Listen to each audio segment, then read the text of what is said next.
So I'm Ben Lewis, I'm Chris Gorman. and we're going to talk about the new features in Windows 8, the new operating system for Microsoft. It's cross-compatible between smartphones, tablets, and PCs, so it's kind of like the first of its kind. So what's new about it is the tile-based interface. Basically, it's ideal for tablet support. You can just touch the screen, and what will happen is the apps will just pop up. It's also customizable. You can put whatever apps you want on the desktop, and you can organize it any way you want. So one of the weird things about Windows 8 is it's got a long drawn out shutdown process, but you can kind of get around this. You just press Alt and F4 and then Enter and it'll shut down. So it's kind of a cool thing to have. Narrator is another cool function because basically you just scroll over text or an email or whatever, or you touch it if you're using the touchscreen, and it'll read it to you. It's really good for blind people, or if you have something else you have to do while reading an email. So Snap Apps, basically what it allows you to do is you can take an app that you want to run and put it in either the left or the right of the screen. You can run the app while another program is running. So for example, you can check your Twitter feed while using Excel. You can also adjust the window size with a bar at the top. So file history is another cool thing that's included. Basically, if you have another hard drives connected, it will back up all your files that you want backed up automatically. So you don't want to worry about losing them or deleting them.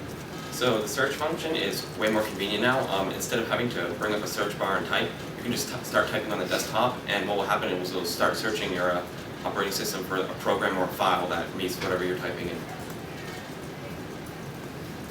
So for dual monitors, it's much better in Windows 8. Basically, the taskbar at the bottom of the screen extends across both screens, so you don't have to keep going back and forth. You can quickly assign an app to either the left or the right by using the Windows button. So you can either put one on one side or the other. The new USB technology is USB 3.0, and it's actually 10 times faster than the USB 2.0. And Windows 8 is compatible with the new USB, and so all the machines are going to be compatible with it too. So it's kind of ushering the new technology.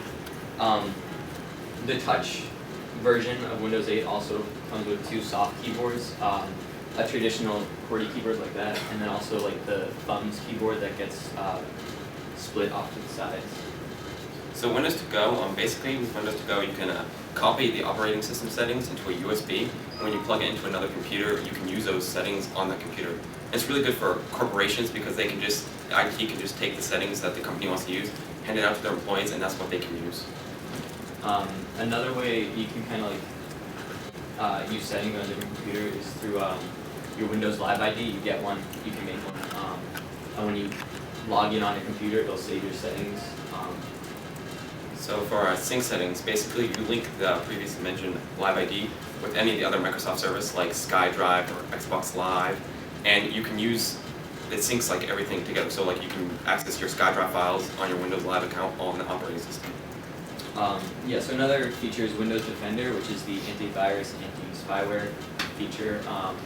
And what's cool about this is that it can function as its own antivirus program, but if you have your own, it'll just kind of work with the other one to fill in the gaps. So with every operating system comes new keyboard shortcuts, and the best one by far in Windows 8 is Control and Tab. It brings up an All Apps menu, so instead of having to shift through different files, everything to find the app you're looking for, you just click it and then everything appears and you can click whatever you want. So Bing Magazines, it's a self-updating magazine service with Windows 8, and it collects articles from various online sources like New York Times, Huffington Post, and you can customize it with the content that you want, like the sports teams you want to follow, the international news.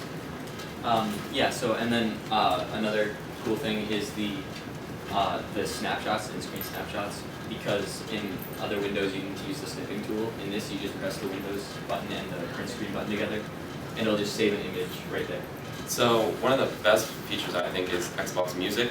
Nothing to do with Xbox.